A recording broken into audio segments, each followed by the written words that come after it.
ಯಾವ ಏರಿಯಾ ಅದ?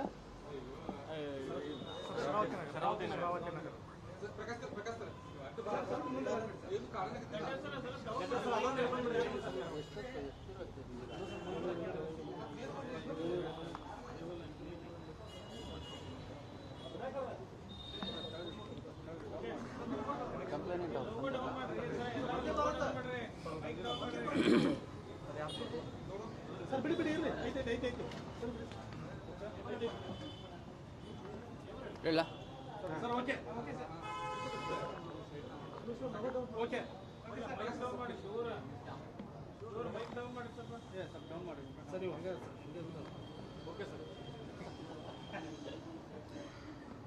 ಹುಬ್ಬಳ್ಳಿ ಧಾರವಾಡ ಕಮಿಷನರೇಟ್ ವ್ಯಾಪ್ತಿಯ ಓಲ್ಡ್ ಹುಬ್ಳಿ ಪೊಲೀಸ್ ಠಾಣಾ ಸರಹದ್ದಿನಲ್ಲಿ ನಿನ್ನೆ ಒಂದು ಪ್ರಕರಣ ದಾಖಲಾಗಿದೆ. ಇದು ಮೊನ್ನೆ ನಡೆದಂಥ ಒಂದು ಘಟನೆ ಹಿನ್ನೆಲೆಯಲ್ಲಿ ಸುಮಾರು 16 ವರ್ಷ ವಯಸ್ಸಿನ ಅಪ್ರಾಪ್ತ ಬಾಲಕಿಯೊಬ್ಬರು ತಮ್ಮ ಮನೆಗೆ ಹೋಗುವಂಥ ಸಂದರ್ಭದಲ್ಲಿ ಇಬ್ಬರು ಕಿಡಿಗೇಡಿಗಳು ಒಂದು ಟೂ ವೀಲರಲ್ಲಿ ಆಕೆಯನ್ನು ಹಿಂಬಾಲಿಸಿ ಚುಡಾಯಿಸುವಂಥ ಕೆಲಸ ಮಾಡಿದ್ದಾರೆ. ಮತ್ತು ಒಂದು ಸ್ಥಳದಲ್ಲಿ ಆ ಅಪ್ರಾಪ್ತ ಬಾಲಕಿಗೆ ಅಡ್ಡಗಟ್ಟುವಂಥ ಪ್ರಯತ್ನ ಕೂಡ ಮಾಡಿದ್ದಾರೆ. ಅದರ ಹಿನ್ನೆಲೆಯಲ್ಲಿ ಒಂದು ಪ್ರಕರಣವನ್ನು ನಾವು ನಿನ್ನೆ ದಾಖಲು ಮಾಡಿಕೊಂಡಿದ್ದೀವಿ. BNS ಸೇರಿದಂತೆ ಪೋಕ್ಸೋ, ಅಪ್ರಾಪ್ತ ಬಾಲಕಿ ಆಗಿದ್ದರಿಂದ ಪೋಕ್ಸೋ ಸೇರಿದಂತೆ ನಮ್ಮ BNS ಕಾಯ್ದೆಯಲ್ಲಿ ಒಂದು ಪ್ರಕರಣವನ್ನು ದಾಖಲು ಮಾಡಿಕೊಂಡು ಒಟ್ಟು ಆ ಬೈಕ್ ಮೇಲಿದ್ದಂಥ ಇಬ್ಬರು ಮತ್ತು ಆ ಒಂದು ಗುಂಪಲ್ಲಿದ್ದು ಅವ್ರಿಗೆ ಪರೋಕ್ಷವಾಗಿ ಸಹಕರಿಸಿದಂಥ 3 ಜನ ಸೇರಿದಂತೆ ಒಟ್ಟು 5 ಜನರನ್ನು ನಾವು ವಶಕ್ಕೆ ತಗೊಂಡು ವಿಚಾರಣೆ ಮಾಡಿದ್ದೀವಿ. ಅವರು ಈ ಕೃತ್ಯದಲ್ಲಿ ಭಾಗಿಯಾಗಿರುವಂಥದ್ದು ಕಂಡುಬಂದ ಹಿನ್ನೆಲೆಯಲ್ಲಿ ಒಟ್ಟು 5 ಜನ, ಶಂಭು ತಡಸ್, ಸಚಿನ್ ನರೇಂದ್ರ, ಶ್ರೀವತ್ಸ ಬೆಂಡಿಗೇರಿ, ಮೆಹಬೂಬ್ ಇತ್ತಲ್ಮನಿ, ಸಾಗರ್ ಸಾತ್ಪುತೆ ಅಂತ ಒಟ್ಟು 5 ಜನರನ್ನು ಅರೆಸ್ಟ್ ಮಾಡಿದ್ವಿ. ಇದರಲ್ಲಿ ಶುಭಮ್ ತಡಸ್ ಅನ್ನೋನ ಮೇಲೆ ಕಸಬಾಪೇಟೆ ಮತ್ತು ಹಳೆ ಹುಬ್ಳಿಯಲ್ಲಿ ಈಗಾಗಲೇ 2 ಪ್ರಕರಣಗಳಿದ್ದಾವೆ. ಸಾಗರ್ ಸಾತ್ಪುತೆ ಅನ್ನೋನ ಮೇಲೆ ಹಳೆ ಹುಬ್ಳಿಯಲ್ಲಿ 2 ಪ್ರಕರಣ ಇದ್ದಾವೆ. ಅದೇ ರೀತಿ ಸಚಿನ್ ನರೇಂದ್ರ ಅನ್ನೋನ ಮೇಲೆ 1 ಪ್ರಕರಣ ಇದೆ. ಇದು CCTV ಫುಟೇಜ್ ಆಧರಿಸಿ ಮತ್ತು ಅವರ ಮೊಬೈಲ್ ಕಮ್ಯುನಿಕೇಷನಲ್ಲಿ ಏನು ಕಾನ್ವರ್ಸೇಷನ್ ಆಗಿತ್ತು ಅದನ್ನು ಆಧರಿಸಿ ಒಟ್ಟು 5 ಜನರನ್ನು ಇದರಲ್ಲಿ ಅರೆಸ್ಟ್ ಮಾಡಲಾಗಿದೆ. ಈ 5 ಜನರಲ್ಲಿ ಮುಖ್ಯವಾಗಿ ಇಬ್ಬರು ಯಾರಿದ್ದಾರೆ, ಶಂಭು ತಡಸ್ ಮತ್ತು ಮೆಹಬೂಬ್ ಇತ್ತಲ್ಮನಿ, ಅವರು ಗಾಡಿಯಲ್ಲಿ ಆ ಹುಡುಗಿನ ಅಪ್ರಾಪ್ತ ಬಾಲಕಿಯನ್ನು ಫಾಲೋ ಮಾಡಿರುವಂಥದ್ದು, ಕಿರಿಕಿರಿ ಉಂಟು ಮಾಡಿರುವಂಥದ್ದು, ಅಡ್ಡ ಹಾಕ್ಲಿಕ್ಕೆ ಪ್ರಯತ್ನ ಪಟ್ಟಿರೋದು, ಇದೆಲ್ಲದನ್ನು ಗಮನಿಸಿ ನಮ್ಮ ಅಧಿಕಾರಿಗಳಿಗೆ ಅವ್ರಗಳ ಮೇಲೆ ಇನ್ನೂ ಹೆಚ್ಚುವರಿ ಏನು ಕ್ರಮ ಕೈಗೊಳ್ಳಲಿಕ್ಕೆ ಸಾಧ್ಯತೆ ಇದೆ ಅದನ್ನು ಕೂಡ ಕೈಗೊಳ್ಳಿ ಅಂತಂದು ಸೂಚನೆ ಕೊಟ್ಟಿದ್ದೀನಿ.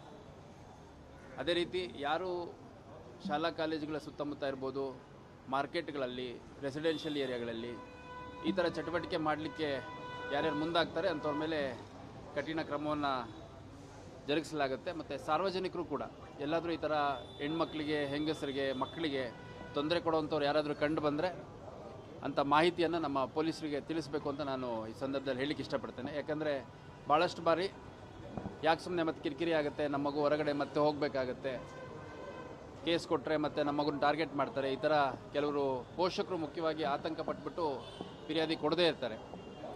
ಸೊ ನಮ್ಮ ಪೊಲೀಸ್ ಇಲಾಖೆ ಈ ಥರ ಪ್ರಕರಣಗಳನ್ನು ಅತ್ಯಂತ ಗಂಭೀರವಾಗಿ ತಗೊಳುತ್ತೆ. ಇಮಿಡಿಯೇಟಾಗಿ ಅಗತ್ಯ ಕಾನೂನು ಕ್ರಮವನ್ನು ಕೂಡ ಕೈಗೊಳ್ಳಲಾಗುತ್ತೆ.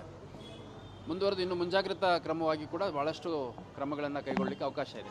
ನಾವು ಈ ಮೇನ್ ಏರಿಯಾ ಡಾಮಿನೇಷನ್ ಎಕ್ಸಸೈಸು ಮತ್ತು ಬೈಕ್ ಪೆಟ್ರೋಲಿಂಗ್ ಎಲ್ಲ ಮಾಡ್ತಿರೋ ಉದ್ದೇಶನೇ ಮಹಿಳೆಯರು ಮತ್ತು ಯುವತಿಯರು, ವಿದ್ಯಾರ್ಥಿನಿಯರು ಮತ್ತು ಮಕ್ಕಳು ಅವ್ರುಗಳಿಗೆ ಒಂದು ಸುರಕ್ಷತೆಯ ಭಾವನೆ ಬರಬೇಕು ಅಂತ. ಅದನ್ನು ಮೀರಿ ಈ ಥರ ಘಟನೆಗಳು ನಡೆದಂಥ ಸಂದರ್ಭದಲ್ಲಿ ಧೈರ್ಯವಾಗಿ ಬಂದು ಕಂಪ್ಲೇಂಟ್ ಕೊಡಬೇಕು ಅಂತ ನಾನು ಕೇಳ್ಕೊತೀನಿ. ಮುಂದಿನ ದಿನಗಳಲ್ಲಿ ಎಕ್ಸ್ಟರ್ಮೆಂಟ್ ಸೇರಿದಂತೆ, ಗುಂಡಾ ಕಾಯ್ದೆ ಸೇರಿದಂತೆ ಇನ್ನೂ ಭಾಳಷ್ಟು ಕ್ರಮಗಳು ತಗೊಳ್ಳಲಿಕ್ಕೆ ನಮಗೆ ಕಾನೂನಲ್ಲಿ ಅವಕಾಶ ಇದೆ.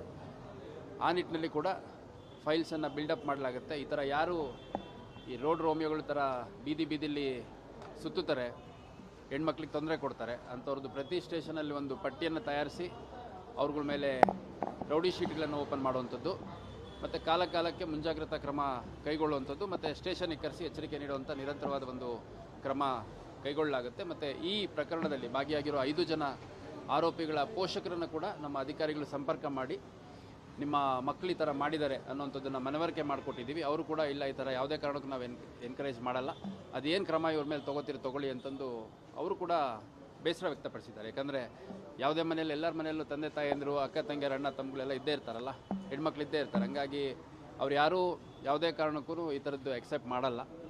ಹಂಗಾಗಿ ಈ ಥರ ಘಟನೆಗಳು ನಡೆದಂಥ ಸಂದರ್ಭದಲ್ಲಿ ಪೊಲೀಸರಿಗೆ ಮಾಹಿತಿ ಕೊಡುವಂಥದ್ದು ಎಲ್ಲರ ಜವಾಬ್ದಾರಿಯಾಗುತ್ತೆ.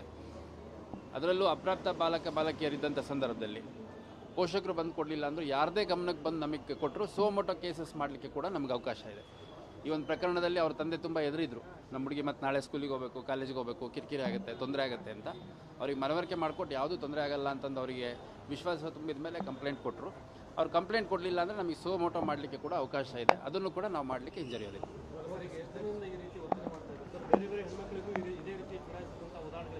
ಉದಾಹರಣೆಗಳು ಇವಾಗ ನಾನು ನ್ಯಾಯಾಂಗ ಬಂಧನಕ್ಕೆ ಅವ್ರಿಗೆ ಕೊಟ್ಟ ತಕ್ಷಣ ಪೊಲೀಸ್ ಕಸ್ಟಡಿ ತೊಗೊಳ್ಲಿಕ್ಕೆ ಹೇಳಿದ್ದೀನಿ. ಅವ್ರ ಮೊಬೈಲ್ಗಳೆಲ್ಲ ಸೀಸ್ ಮಾಡ್ಕೊಂಡಿದ್ದೀವಿ. ಅದ್ರ ಕಾನ್ವರ್ಸೇಷನಲ್ಲಿ ಅವ್ರದ್ದು ಗುಂಪು ಎಂಥದ್ದು, ಅವ್ರು ಎಲ್ಲಿಗೆ ಹೋಗ್ತಾರೆ, ಎಲ್ಲಿ ಬರ್ತಾರೆ, ಅವ್ರ ಗ್ಯಾಲರಿಗಳಲ್ಲಿ ಏನಿರುತ್ತೆ, ಆಮೇಲೆ ಅವ್ರದ್ದು ಚಾಟ್ಸಲ್ಲಿ ಕಾನ್ವರ್ಸೇಷನ್ ಏನಾಗಿದೆ, ಮತ್ತು ಈ ಥರದ ಪೋಲಿ ಹುಡುಗರದೆಲ್ಲ ಒಂದು ಗ್ರೂಪ್ ಇರುತ್ತೆ, ಈ ಥರದ್ದು ಗ್ರೂಪ್ ಇರುತ್ತೆ. ಗ್ರೂಪ್ಗಳು ಮಾಡ್ಕೊಂಡು ಅದರಲ್ಲಿ